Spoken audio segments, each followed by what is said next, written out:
16 gigs of RAM is becoming a really common consideration right now when putting together a new gaming build, just because the prices are so high. A lot of people are either being forced into 16 gigs or planning to start there and upgrade later. For most games you can get by with 16, but for Escape from Tarkov, that's not exactly ideal. It's extremely CPU and RAM heavy, and with 16 gigs you're basically always going to be at full capacity. But that's just the reality of the hardware market right now. So what I wanted to do with this video is test and show what kind of performance you can actually expect from a typical 16 gigabyte configuration, try out some of those common optimization tweaks I see for low RAM systems, and see if any of them make an actual difference, and then compare it directly to a 32 gig system to show what you can gain when you jump up to 32.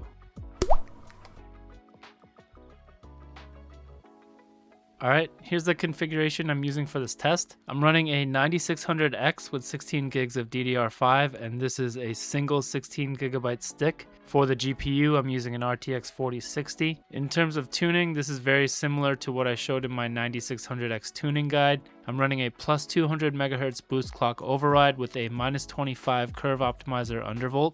Memory is at 6000 CL30 with U-clock and M-clock running 1-to-1. F-clock on this chip maxed out at 2200 MHz. SMT is disabled and resizable bar is enabled. For in-game settings, I'm using my Pure 60 preset with DLSS, which is basically my optimized medium settings. And for testing, I used my usual route on streets from Klimov Street to Lexos. This is probably the heaviest route on the map in terms of CPU and RAM usage, so it's great for stressing CPU and memory performance. I ran this route 3 times for each configuration and averaged the results for comparison. There are a lot of common optimization tweaks I've seen out there recommended for 16 gigabyte systems that claim to improve performance, so I wanted to actually test them and see how valid those claims really are and just gather data on the performance differences. One of the most common optimization suggestions I've seen for 16 gigabyte systems is increasing the page file size. I kept coming across 2 main recommendations for the setting.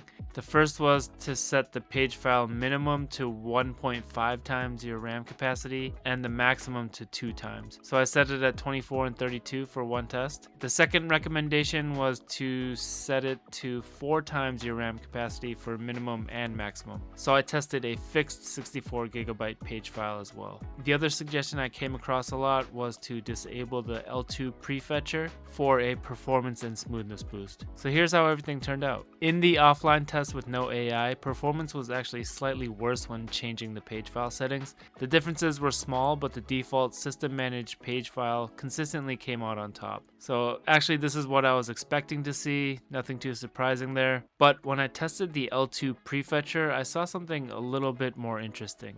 With L2 prefetcher disabled, average FPS dropped by almost 10%, but at the same time, 0.1% lows were actually over 10% higher. That metric usually correlates with smoothness, so even though the average FPS was lower, it could potentially feel smoother in certain situations. Once I moved to online testing, the results tightened up quite a bit. For the page file tests, everything was basically within margin of error, but default still came out slightly ahead in the end. And for the L2 prefetcher, that large improvement in 0.1% lows basically disappeared. Average FPS was still lower with it disabled, but there was no longer any real upside. So overall, leaving both your page file and prefetcher settings on default ended up being the best option. I see a lot of these people showing magic tweaks that give you extra performance beyond the fundamentals, but really doesn't seem like there is one. The best thing you can do is enable Expo. Make sure your U-clock and M-clock are synced at 1-to-1 and push your F-clock as high as possible. And these days, that's where you can get gains in performance from tuning. If you want a full breakdown of the tune I did on my 9600X here, check out the tuning guide in the upper right hand corner. So at that point, the next question is pretty simple. What happens when you just add more RAM? Here's the difference between 16 and 32 gigabytes in offline mode. Average FPS and 1% lows are up about 10 to 15%, but the real story here is the 0.1% lows. They're about 50% higher. And obviously that's a massive difference. That directly translates to a much smoother experience, fewer hitches, fewer spikes, and just more consistent gameplay overall. Moving into the online raids, I was hoping to see that same gap, but things do level out quite a bit. The The difference in 0.1% lows drops to around 12%, so it's still a really solid improvement. It's just not as dramatic as it was in offline testing with no AI. But even then, the gameplay still looks and feels noticeably smoother on 32 gigabytes. As of March 2026, pricing is still pretty rough and there doesn't seem to be an end in sight. A typical 16GB DDR5 kit is going to be around $200, while a 32GB kit is around $350. So you're looking at about a $150 difference for roughly a 10 to 15% uplift in performance and noticeably better consistency. And if you're already on 16GB and just adding another stick, it's closer to $200 for that single 16GB stick. So if you're trying to decide what to do right now, here's how I'd look at it.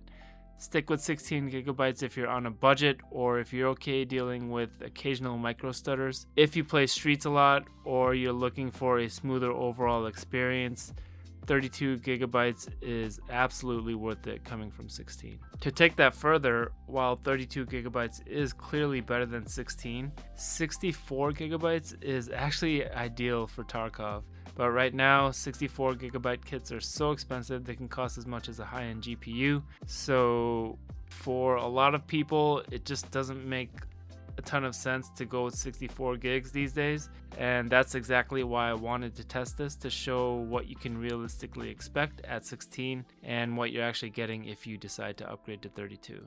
Alright, that's all I got for this one, guys. I hope it was helpful. If this helped you make a buying decision, please consider using the affiliate links down below to make your purchases, as it really does help support the channel and helps me to continue bringing you content like this. Don't forget to like and sub so you don't miss the next comparison. If you have any questions or comments, feel free to leave them below or join my Discord and shoot me a message. My username is Puri. I'm always happy to have a chat. As always, thanks for watching, and I'll see you in the next one.